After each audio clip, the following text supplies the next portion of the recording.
आज सबसे सटीक तरीका और सबसे आसान तरीका सीखते हैं, जिससे हमें सभी साइन कॉस सभी टी रेशियो का वैल्यू आराम से पता चल जाएगा। कैसे, ध्यान सुनिएगा। आप पांचों फिंगर को देख रहे हैं, पांच फिंगर को 5 एंगल्स नाम दीजिए। इसको 0 डिग्री, 30 डिग्री, 45 डिग्री, 60 डिग्री और 90 डिग्री कुछ इस प्रकार देना है नाम। 0, 30, 45, 60, 90।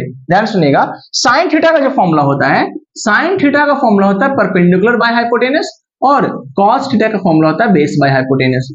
कोई दिक्कत? मतलब साइन थीटा जो है ऊपर वाला पार्ट को, मतलब परपेंडिकुलर को रिप्रेजेंट कर रहा है, और कॉस थीटा बेस का फॉर्म रिप्रेजेंट करना।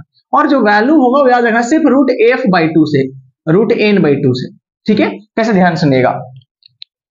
अगर साइन 0 की बात करें, देखिए 0 डिग्री, तो 0 डिग्री के ऊपर कुछ है नहीं है, तो 0 डिग्री नहीं कुछ है, तो रूट कितना हो जाएगा, √0/2, तो ये भी 0, तो 0/2 कितना हो जाएगा, 0 आंसर। तो साइन 0 कितना होता है, 0 आ गया।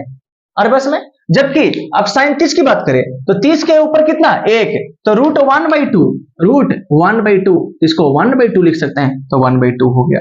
45 डिग्री के लिए, 45 डिग्री देखो यहाँ पे, 45 के नीचे कितना है, ऊपर में 2 है, 45 के ऊपर कितना है, 2 है, तो 2 को लिखेंगे √2/2, √2/2, और जो सॉल्व करेंगे तो 1/√2 आएगा, तो 1/√2 आता है। 60 डिग्री के लिए, 60 डिग्री कितना आंसर है, देखो 60 है, तो 60 के ऊपर नीचे, ऊपर में 3, तो √3/2, यहाँ √3/2 आ गया।